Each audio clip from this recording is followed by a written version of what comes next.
Hello everybody, my name is Dr. Tim Gregory and it is my great pleasure to be here with you today, albeit virtually, to talk to you about a subject that is, well, it's close to my heart as the subject in which I did my PhD, but it's also a subject that unfortunately they don't teach very much in high schools. It's not something that you often learn about in science classes, and that is the science of meteorites, stones from the sky, stones that fall to the Earth's surface from outer space. And really meteorites lie at an intersection between two of the great disciplines of science.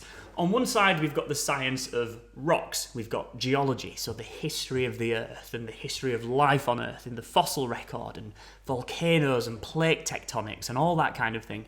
And then on the other side we've got the science of space, we've got astrophysics and cosmology and astronomy and planetary science, okay, the study of the stars and the planets and the galaxy and all the amazing things that are in the universe. Now, right in the middle of those two subjects, the subject of geology and the subject of space science, that is where meteorites sit, and that is what I'm going to be talking about today. Because from these remarkable stones from outer space, we have learned a great deal about the solar system and how it came to be.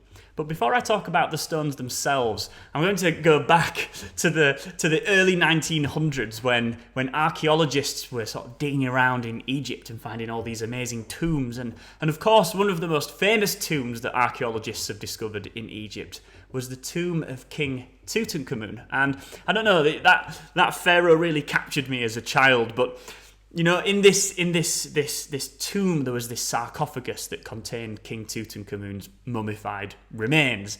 And the archaeologists at the time, they documented and they catalogued all of the remarkable objects that were inside the tomb and inside the sarcophagus. Now, one of the most amazing discoveries in King Tutankhamun's tomb was, well, it was inside the sarcophagus actually. It was wrapped inside the linen that wrapped the mummified body of the ancient pharaoh. It was a handsome dagger with a golden sheath around it, okay? And this dagger is about this long. It's about as long as your forearm, and it was tucked into the linen of King Tutankhamun, and it was wrapped up. It was right next to him, okay? And this beautiful, handsome dagger with this lovely hilt.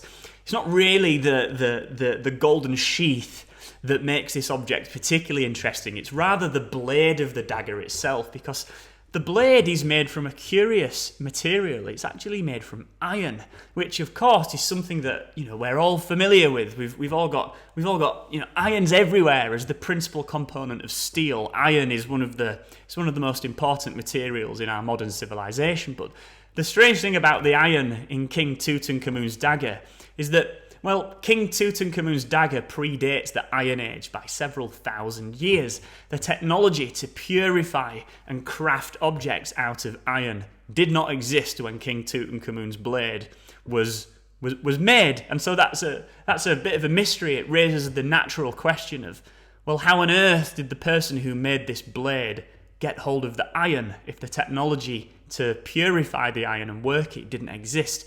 Well, you know, a few years ago, some meteorite scientists got King Tutankhamun's dagger and they put it into their chemistry set and they measured its precise chemical composition. They measured the elements from which this iron dagger was made. And it turns out that the chemical composition of King Tutankhamun's dagger that was wrapped inside his mummified remains matches perfectly the chemistry of iron meteorites, which leads to the bizarre yet inescapable conclusion that King Tutankhamun's dagger is made from an iron meteorite. And this is one of the earliest examples, well, it's one of the earliest examples of humankind using iron to make things, but it's also one of the earliest examples of humankind coming into contact with meteorites, stones from the sky. And while we will never know for certain whether the creator of this dagger really knew that it came from outer space, I think it's probably likely that they did, because around the same time that King Tutankhamun's dagger was made, this hieroglyphic came into common usage, and the literal translation of this hieroglyphic into our modern English tongue is iron from the sky or iron from heaven. And so, the fact that this iron was made into such a sacred object, and the fact that the ancient Egyptians around the same time had a hieroglyphic that meant iron from the sky, I think we can be pretty sure that the ancient Egyptians knew a thing or two about where this strange iron came from. Now, the rest of this talk, I'm going to be talking about the origin of the solar system. But before I talk about the stones themselves and we delve into some of the science and the geology of them, we're just going to set the scene and take a step back and zoom all the way out, past the scale of the planets, past the scale of the solar system itself. We're going to go back more than 4.5 billion years ago, before our solar system existed. Once upon a time, we looked something like this. This is a giant cloud of interstellar gas and dust that's draped it's draped in the space between the stars. These things are light years across, these clouds, and we call them nebula. Nebula being the Latin for mist, lovely enough, because these nebula are thin, wispy clouds of gas and dust that are draped across the stars. Now, nebula have a bit of a nickname in the scientific community. We sometimes call them stellar nurseries, because nebula are where new stars come into being. Okay, so these nebula, as we look at them through our telescopes, we don't really see them moving. They seem to be static and just hung in the sky there, not changing, but they are changing. They're always flowing and billowing, just as the clouds do on a cloudy day here on the Earth. Now, these stellar nurseries, in the last couple of decades, we've actually progressed to the point where we can take a look deep inside them using powerful space and Earth-based telescopes to see new stars forming in real time. And this is an example of one of them. This was an image that was taken a few years ago, and it absolutely blew my mind, and it blew minds across the scientific community, because it was one of the first images of its kind. This is a brand new solar system forming in real time right now. Right in the middle of that image, there's a brand new star that's probably no more than about 1 million years old, which on stellar timescales is really, really young. It's a baby star right in the center. And the sort of the rings that you can see surrounding the young star, that's actually a disk of gas and dust that's in orbit around the young star. And those rings are formed by gaps in the disk. Now, in those gaps in this ring, brand new planets are forming, and as those planets orbit the disk around this new star, they hoover up the gas and the dust and they sweep it clear, which is why there are gaps in the rings. And so this image is the origin of a brand new solar system. And if we watched this image for the next 5 million years or so, we would see this slowly transform into something like what we live in today, which is the lovely clockwork-like solar system with the sun in the middle and the planets going around it. Now, this really is almost like a self-portrait of what our solar system looked like 4.5 billion years ago as it was forming. And I'm going to talk you through the stages that we have to go through to build a solar system now, using a sort of a cartoon model, but it's close enough. It gets the essence. So before our solar system formed, we were this giant formless cloud of gas and dust, this nebula. Now, remember I said that these nebula, they appear to be still, but they're actually moving. Well, these nebula, they slowly turn. Now, as these nebula, they start to collapse in on themselves sometimes, and as they collapse, they get denser in the middle and they get heavier. Now, as they get heavier, their gravitational pull increases, and as their gravitational pull increases, they get even heavier, so they pull in even more material. And then when they pull in more material, they get heavier, their gravitational pull increases, they pull in even more material, and so on, and so on, and so on, until eventually there's a runaway collapse. There's no going back once we've reached this point, okay? These nebula start to collapse in under their own gravity. Now, this very, very slow motion, this slow billowing, as the nebula collapses down and gets smaller, it begins to get faster, much like ballerinas do when they pirouette on point, okay? If you've ever seen a ballerina or an ice skater, when they pirouette and they tuck their arms and legs in, they spin much faster. Well, what's true for a ballerina in physics is also true for a new solar system. As the nebula begins to collapse down in on itself and it gets smaller and denser, it begins to spin faster and faster and faster. And as it begins to spin, it begins to flatten out a little bit. And you can also try this at home. If you stand with your arms by your side and you start to spin around, you'll notice that your arms want to go outwards. They want to sort of flatten out in the direction that you're spinning. They'll want to go outwards. Well, the solar system was exactly the same. As the nebula collapsed, it started to spin faster, and then it began to flatten out until eventually it formed a disk. Now, as this disk started spinning, a little bit like a dinner plate spinning, like you see at the fairground, more and more material was falling into the middle of it, and eventually enough of the gas and the dust fell into the middle of the disk, such that the temperature and the pressure, the temperature, it got up to tens of millions of degrees in the middle of the disk. And eventually, that temperature was enough to spark fusion reactions, nuclear reactions in the center of the disk. And this marked the birth of the sun. This marked it was really the first day in the solar system. It was the moment that the sun switched on. It eventually got hot enough and dense enough to flicker into light. It was sort of kindled into existence. And the solar system was flooded with light for the first time. Now, at this point, the solar system was still mostly made of gas. But, once the sun had formed and the disk had stopped contracting and it was all spinning nicely, it began to cool down. And as it began to cool down, the gas began to change. It changed into tiny, tiny motes of dust. It began to crystallize. This marked the beginning of the solar system's rocks. The rock record began. We often think of rocks as only things that you find beneath your feet here on the Earth, but actually the first rocks in the solar system formed in the disk. And these tiny, tiny motes of dust that were crystallizing from the disk, they really, really were tiny. And I can personally attest to this because it's these pieces of dust that I studied for my PhD research. You need a microscope to see most of them. Now, most of the dust in the solar system, it was really small, but it didn't stay small for long. You see, as the dust orbited the young star, it began to stick together to form little clumps of dust. And then those clumps of dust themselves stuck together to form slightly bigger clumps of dust, and then they stuck together to form slightly bigger clumps of dust, and so on, and so on, and so on, until eventually you got clumps of dust that were the size of towns to cities. They've sort of got miles across. You've got this progressive building up, almost like cosmic tumbleweeds, these balls of dust sort of growing and growing and growing.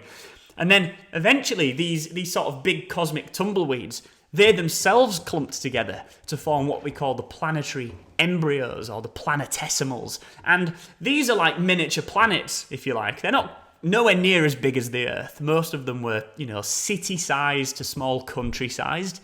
And these planetesimals, you can probably see where this is going now, they themselves stuck together to form even bigger objects until eventually you get an object the size of the one that we're all living our lives on now, the Earth. This is how the Earth formed. Okay, so just to recap, we've gone from the giant formless nebula that collapsed in on itself, the sun formed in the middle, and the rest of the gas went into orbit around it. And from that gas, dust formed, and that dust clumped together to form the planetesimals, and then eventually the planets. We've gone from gas to dust to worlds in this beautiful process of solar system formation. And then as once the planets had formed, they were orbiting the sun, and because the planets are quite big, they hoovered up the remaining gas and dust in the solar system until we get the lovely clockwork-like solar system that we see today, with the planets orbiting the sun a little bit like an Olympic racetrack.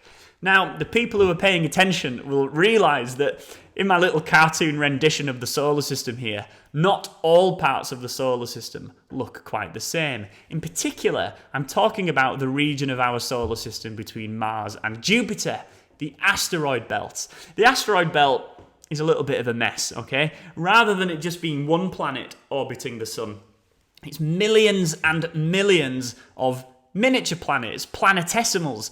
The asteroids are the leftover debris from the era of planet formation. 4.5 billion years ago. The planetesimals or the asteroids, they're the same thing. The asteroids are the leftover pieces. They're the leftover ingredients from the formation of the planets as our solar system was forming. And they really are small. These are the biggest 10 or so asteroids that we find in our solar system. And you can see that even the largest, Ceres, on the left of the screen there, is only about the size of the United Kingdom. You could drive from the North Pole to the South Pole of Ceres in a day quite easily, and you'd still be able to stop off at a service station to stretch your legs and maybe even get a pasty or something like that. They're all way smaller than the moon, and just to prove this point even further, they're way smaller than the Earth. But it's really the tininess of asteroids which is where the magic lies. You see, in physics, there's this phenomena where small things cool down faster.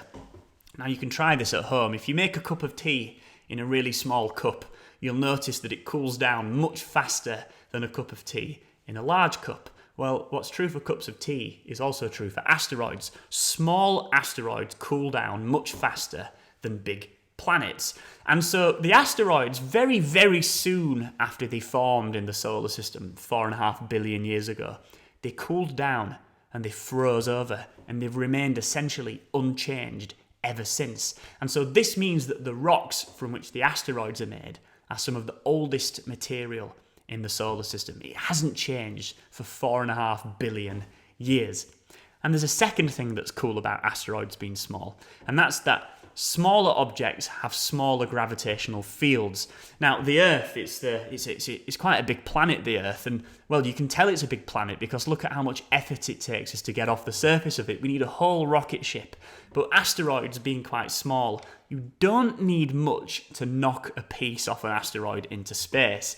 And, well, here's a picture of probably my favourite asteroid. This is the asteroid Vesta. It's the second largest. And one of the things that you will notice about it is that it's absolutely covered in these sort of round structures. It kind of looks a bit like the moon. It's covered in impact craters. And these impact craters form when rocks smash into the surface of the asteroid, and basically it explodes. It's like a miniature, well, it's not a miniature explosion, it's a big explosion on the surface of these asteroids. Now, because these asteroids are quite small, they don't have the gravity to cling on to the debris from that explosion. And so much of the rock that gets blasted off the surface of asteroids like Vesta escape the surface entirely into outer space, and some of it makes its way to the Earth. Now, when this debris from the surface of these asteroids reaches the Earth, it falls through the atmosphere as something that we're probably all familiar with. It falls through the atmosphere as shooting stars. And shooting stars, if you've ever been fortunate enough to see one, are some of the most beautiful and mind-blowing things that at least I have ever seen. Even now, I have a PhD in this sort of thing, and I've seen lots and lots of shooting stars, and I've done lots of stargazing, but even now, every time that I see a shooting star, I sort of jump for joy. They really are remarkable, and they've always captured our imagination. This is a lovely painting from 1492, of a meteorite falling, a shooting star falling through the atmosphere in the French town of Enzesheim. Now, shooting stars, most of them don't make their way to the Earth's surface. They get burned up entirely as they pass through the atmosphere. But the ones that do land are what we call meteorites, which is, it's one of these remarkable things. Meteorites are actually pieces of asteroid that get sent to the Earth by impacts on the surface of those asteroids. And that debris travels through the solar system to the Earth and falls as a shooting star. And the stuff that survives are what we call meteorites. It's remarkable. And the meteorite that fell in Enzesheim in the late 1400s, really, well, you can imagine the people of the town, they were inside the walled city and they saw this giant rock falling out of the sky and these deafening booms and this ball of fire. And they immediately rushed over to it, and it absolutely captured their imagination. And that meteorite actually still survives to this day in the town of Enzesheim. It's on public display. It still captures our imagination. And, although the technology of the world has come on somewhat since the 1400s, meteorites still capture our imaginations. You might remember a couple of months ago, there was a meteorite down south in Winchcombe near Gloucester. And people caught it on their security cameras in their gardens and their wildlife cameras and things like that. And a piece of it actually landed on somebody's driveway, remarkably. Now, despite the fact that we've got all these stories and all these people have seen meteorites falling, to see one falling is actually incredibly rare. There have been less than, well, there's only been a few thousand meteorites at most that people have seen falling, and that's in the whole of human history. It's really, really rare to see one. Despite the rarity of seeing a meteorite falling, 40,000 tons of them fall to the Earth's surface every year. 40,000 tons of meteorite falls to the Earth's surface every year, which begs the question, why aren't we all getting hit by meteorites all the time? Why aren't we going outside and we're wading around knee-deep in meteorites? Well, even 40,000 tons of rock spread across the entire surface of the Earth, it still doesn't really amount to that much. And so to see a meteorite falling, you really have won the cosmic lottery. And so from the meteorites, we've learned a great deal about the asteroids, and the asteroids being around during the formation of the solar system. By extension, we've learned a great deal about the formation of the solar system. Now, this is a science talk, and so I'm just going to talk about a tiny little bit of science, and there isn't a quiz at the end, so don't worry if you don't remember it. But from the meteorites, we've learned a great deal about the asteroids. And one of the things that we've learned is that there are two main types of asteroids, okay? There are two great families of asteroids. So we've got this family tree system going on. And the asteroids are split into, well, it's quite simple really. They're split into unmolten and molten. So after the asteroids formed, some of them formed with a lot of heat and some of them formed with not much heat. And the ones that formed with a lot of heat, they melted. And the ones that didn't form with much heat, they didn't melt. And from these two different types of asteroids, the molten and the unmolten, we get the two different types of meteorites. You see, from the unmolten asteroids, the meteorites are called chondrites. Okay, that's the scientific name for them, chondrites. They come from unmolten meteorites.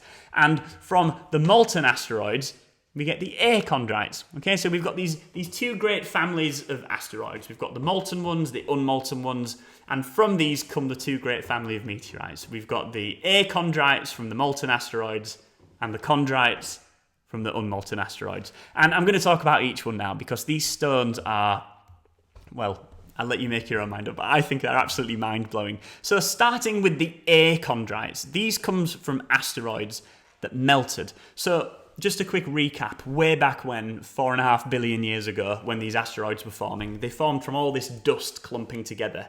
And eventually, it melted to become, well, it would literally have been a giant blob of molten rock orbiting the sun. It would have looked amazing. It would have been glowing red hot. Now, upon melting, the interior structure of these giant orbs of glowing red hot liquid rock, the interior structure completely changed. You see, these asteroids, they're quite rich in iron. And iron, if you've ever held iron, it's very, very heavy, it's very dense. Well, the iron sank to the center of these asteroids to form a giant metallic core. So the center of these asteroids, we've got these giant blobs of metallic lava, like molten iron forming in the center of these asteroids. And then around the edge of these asteroids, the stuff that was left over formed the rocky mantle. Now, this was seriously hot.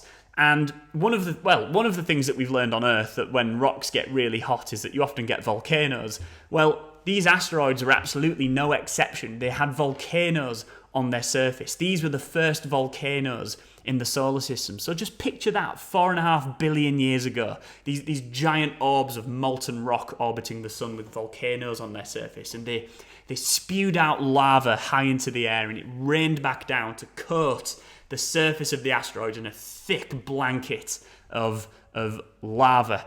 And then eventually the whole thing cooled and crystallized to form this sort of onion skin structured asteroid with the metallic core, a rocky mantle, and a rocky crust coating the whole thing. They look a little bit like the Earth, really. This is what the Earth looks like inside. If you go down far enough, you eventually get through the rocky crust to the mantle.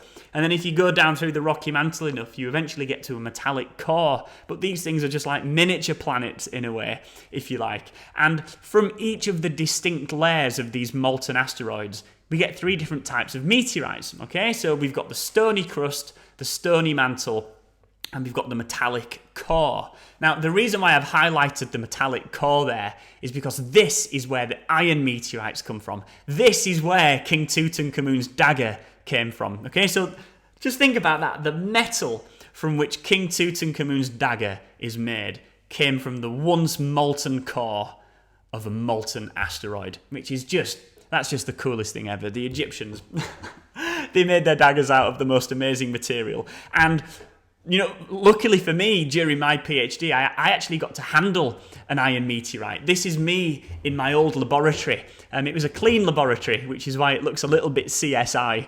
And we got an iron meteorite and we brushed it with a very precisely made mixture of acid and alcohol. And when we brush these meteorites, you can actually see the crystal structure. Okay, it dissolves the top layer of these meteorites to reveal the crystal structure inside of them. So there I am, very carefully painting on this chemical solution onto the surface of the meteorite. And there you go, you can see the cross-hatch pattern, the different textures, the different shades of grey that go together to make this beautiful interlocking texture of these metallic minerals. And this particular assemblage of minerals, the iron meteorites, is the only place in nature where we find them. We do not find this on the surface of the Earth. It's one of the many unique things about meteorites. Now, so they're the iron meteorites. They come from the metallic core.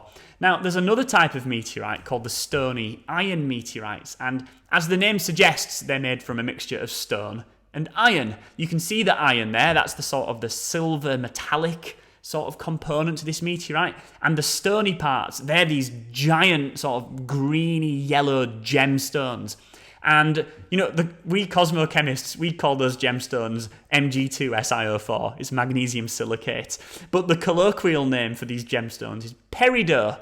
And if you're into your jewellery or anything like that, peridot is a semi-precious gem that we use here on the Earth to make beautiful jewellery. And the cool thing about these stony iron meteorites is that if you slice them really thinly, you can actually shine light through them. And they let this beautiful sort of eerie yellow-green glow come through them. They're some of the most beautiful rocks in the whole of nature, these stony iron meteorites. And they're really a mixture between the iron meteorites and the stony meteorites. Now, the final type of these molten meteorites that I'm going to talk about are the stony chondrites. And this is a piece that I got to study during my PhD.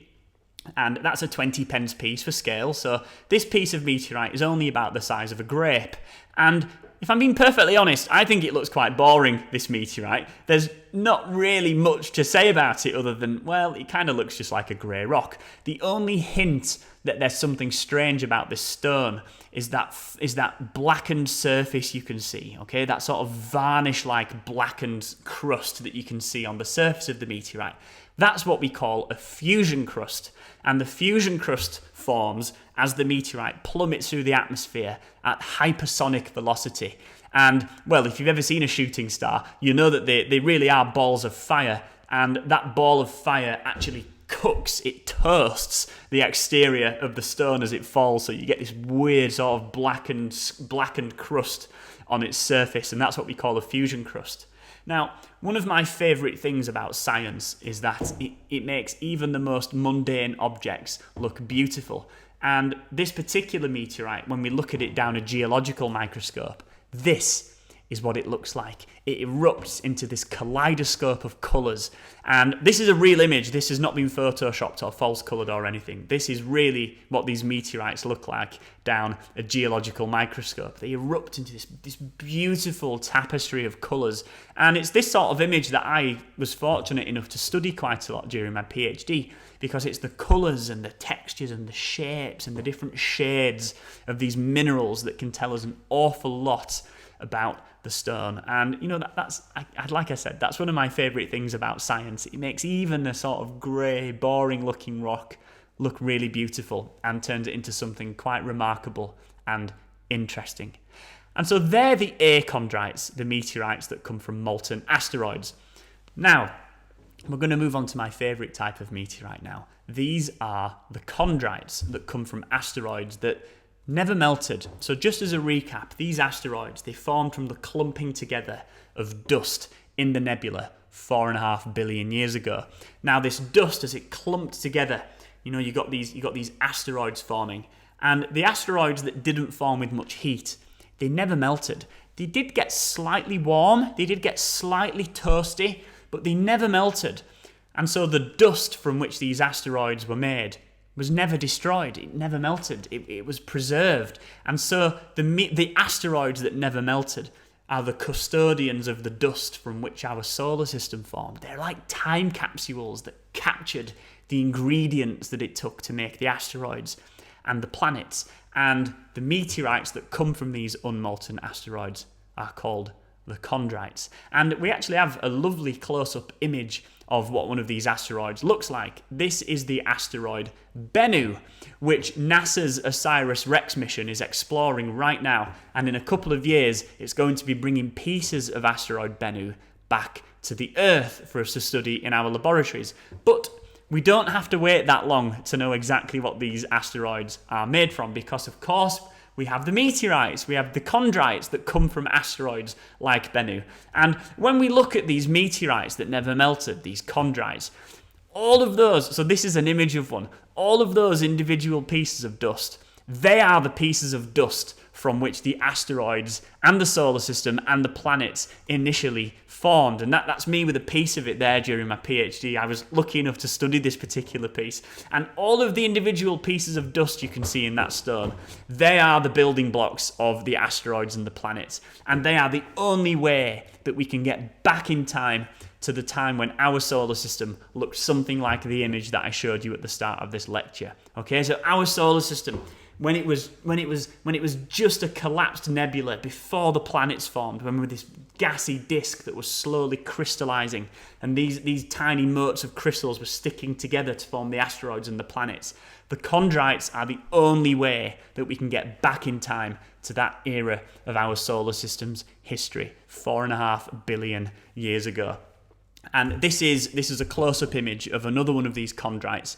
I got to study this one as well. I was so lucky. And all of the individual pieces of dust that you can see, all of the individual specks, all the way down to the ones that you can't see, because you need a microscope to see them all. They are the pieces of dust from which our solar system formed. And again, this is what they look like down a geological microscope. And when we shine a particular type of light through them, they erupt into this beautiful kaleidoscope of colours, and it's images like this that tell us a great deal about these meteorites.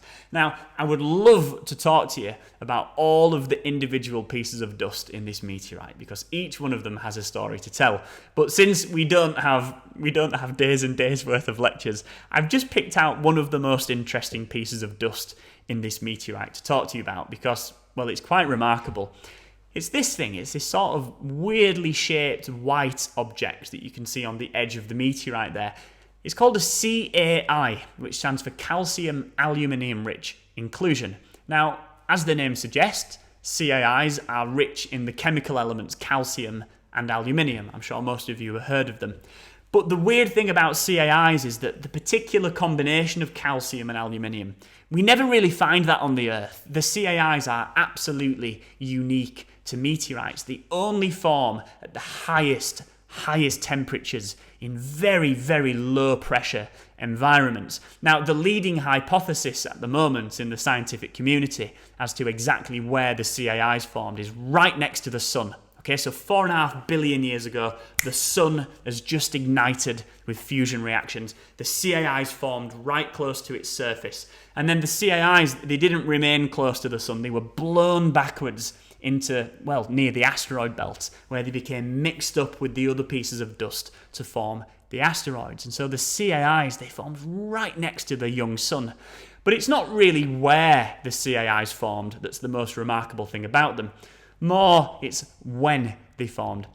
You see, using the tools of science, we can actually calculate, using radioactive decay, exactly when a rock formed.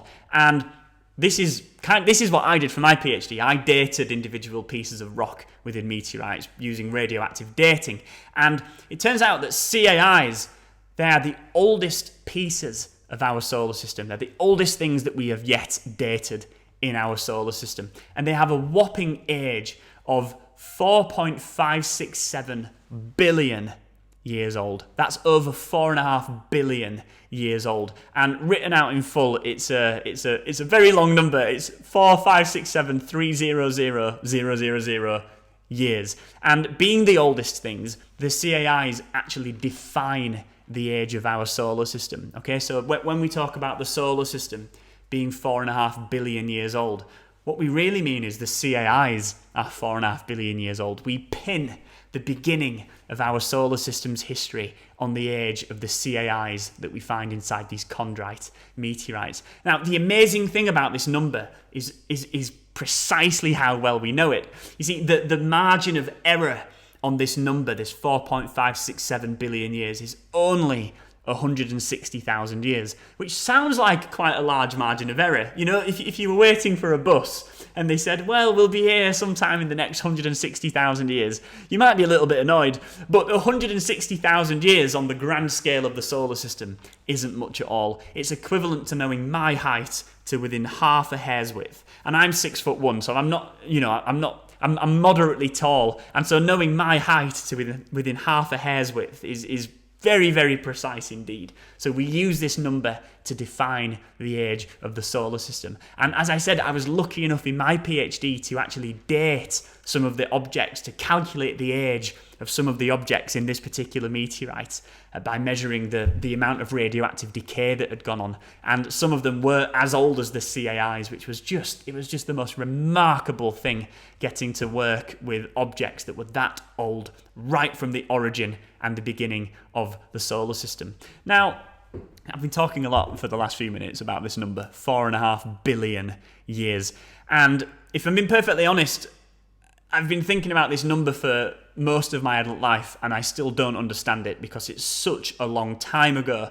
The only way that we can really begin to get our heads around exactly how long ago this all happened, 4.5 billion years, is to use a metaphor. Now, imagine we took the whole history of the solar system, all 4.5 billion years, and we squeezed it down to fit inside a 24-hour day. Okay, so at midnight, the CAIs formed, and then the clock starts ticking. Let's see what happened at different points in the solar system's history as the clock starts ticking. Okay, so we've squeezed 4.5 billion years into 24 hours. Well, one of the first interesting things, I guess, that happened on Earth was life formed. And it only took about 3 hours for life to form. It formed incredibly quickly. Unfortunately, no one knows exactly how life originated on the Earth, but it appears, at least from the geological record, that it originated pretty quickly. It originated after 3 hours, which is quite remarkable. But then, after life formed, not really much happened for a very, very long time. Geologists nickname this period of Earth's history the boring billions, because nothing happened really for billions and billions of years. It took until 20 past 9 in the evening, that's past my bedtime, it took until 20 past 9 in the evening for fish to evolve. Okay, so the oceans were completely void of fish for the first 21 hours and 22 minutes of a 24-hour day on the Earth. Okay, so fish haven't really been around that long on the grand scheme of the solar system. Trees only came around at about 10 o'clock. Okay, so, we look outside and we see trees all the time and we think, gosh, these trees must have been here forever on the Earth. Well, they weren't. They've only been here for 2 hours on a 24-hour day. It's barely anything. And that's nothing compared to the dinosaurs. We tend to think of dinosaurs as these ancient animals that stalked the land on the ancient Earth.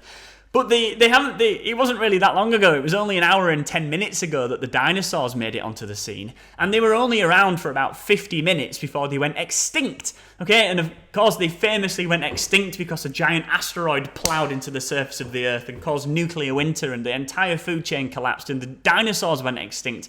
And we tend to think of that as something that happened in the deep ancient past, but in reality, it only happened 20 minutes ago in a 24-hour day. And that's nothing compared to the amount of time that humans have been on the Earth. Modern humans have only been around for 4 seconds. Okay, so 4 seconds, the time it takes me to say this sentence. That's how long humans have been around on planet Earth in a 24-hour day. It's barely anything. And for most of that time, we were nomadic hunter-gatherers. We didn't write anything down. We hadn't invented writing. In fact, we only invented writing maybe 6,000 years ago, something like that. And in a 24-hour day, 6,000 years ago is literally the blink of an eye. It's 1/10 of 1 second. That's the time it takes for you to blink. Okay, so the entirety of recorded human history, everything that we've ever written down was written down in the last blink of an eye. 1/10 of 1 second in a 24-hour day. And I have to mention this I'm a scientist for my job. We've only really been doing science for 1/100th of a second. We've only really been doing science for about 500 years. It's barely anything. And, if you think about all of the things that we've learned in the last 500 years about the natural world using science, everything that I've spoken about today, for example, the periodic table of the elements, the structure of the universe, we've invented telescopes and large hadron colliders and all the rest of it. We've done all of that in the last 1/100th of a second, which makes me really excited to see exactly what we humans are going to do in the next 1/100th of a second. Now, you'll remember a little ago, near the start of this lecture, I mentioned a meteorite that fell a few months ago down south in Winchcombe, near Gloucester. Well, this is an image of the family whose driveway it fell on. Imagine that, a meteorite falling, and you come out one morning and you find it's fallen on your driveway. They really did win the cosmic lottery when that happened. Well, this is an image of it, and it's going to be the last type of meteorite that I talk about today. It's a very special and a very rare type of meteorite that we call a carbonaceous chondrite. And carbonaceous chondrites, there aren't many of them. Only a few % of all meteorites are carbonaceous chondrites. And this is perhaps the most famous of them all. It's the meteorite called Murchison that fell in Australia in 1969. It actually fell on a Sunday morning as the village folk of this farming village called Murchison, they were getting ready for church, actually, and there are written accounts of the time of a gentleman polishing his shoes, for example, as he was getting ready for Sunday morning prayer, and this giant meteorite fell out of the sky, and well, you can imagine what the aisles were like that morning. There were whispers going up and down the pew as to exactly what had happened. No one really knew for sure exactly what had happened. Some people thought that it was some sort of aircraft collision. Some people thought that it was aliens invading, but it wasn't. It was the Murchison meteorite falling out of the sky over the farming village. And the weird thing, or one of the weird things about the Murchison meteorite, is that it smells. And again, I can personally attest to this because I've held a piece of this meteorite and sniffed it, and it really, really does smell. It smells a bit like a damp tea towel, or something like that. It's a very sort of musty smell. It's a very strange, damp smell. Now, the reason that the Murchison meteorite smells is because it's absolutely chock full of weird chemicals that we call organic molecules. And as the name suggests, organic molecules are very closely related to life. You see, life on Earth is based, so that's you, that's me, that's the lettuce that's in your fridge, it's the grass that's outside, it's the birds in the sky, the fish in the oceans, the bacteria. It's all based on carbon. And we call carbon-based chemistry organic chemistry. Okay, so, and the Murchison meteorite is absolutely chock full of it. It's really maybe the last thing that you would expect to find in a meteorite, the chemistry on which life is built. And these molecules are not just simple things. They're not just a few atoms sort of stuck together into these simple chemicals. They're really complex. And in fact, we find the molecules that life is based on in meteorites like Murchison. They're called amino acids, and we find them in abundance in these meteorites. But that's not all. We don't just find the molecules of life in meteorites. We also find water, actual water, H2O. Now, unfortunately, you can't take meteorites like Murchison and sort of wring them out like a towel and they drip. The water is bound up within the crystal structure in these meteorites, but there it is nonetheless, which is incredibly strange, okay? So in these stones that come from the sky, like Murchison, we find not just the molecules of life, not just organic chemistry, but we also find water. And there is a hypothesis in the scientific community that it was actually meteorites like Murchison that delivered water to the Earth and delivered the organic chemistry to the Earth from which life originated. And so, one of the questions that people often ask me, and I often ask myself, is why should we study meteorites? Why do we care about meteorites? Well, hopefully in this talk I've given you a little flavour of the answer to that. We've learned a great deal about the origin of the solar system. We've learned a great deal about the origin of our home planet, the Earth. But from meteorites like Murchison, we've also potentially got a glimpse into the origin of one of the most remarkable things about our planet, life. You see, if it's true that meteorites like Murchison did deliver the stuff of life to the Earth, then these things, these meteorites, they get transformed from mere objects of scientific curiosity into very much part of the story of life on Earth, which of course is very much a part of the human story. These were potentially the seeds that were sown onto the surface of the early Earth, from which the tree of life grew. And of course, we humans occupy one tiny twig on that tree of life. And so by studying meteorites, we've learned not just about the origin of the solar system and the planet, but we've perhaps also learned about the origin of ourselves as well. And I think that's worth knowing. And so thank you very much for listening. I hope you found that interesting. And if any of you have any questions about anything that I've spoken about today, feel free to get in touch with me and ask me, and I will answer as best I can. And if I don't know the answer to a question, which is always possible, we can find out together and maybe learn something new. So thank you very much for listening.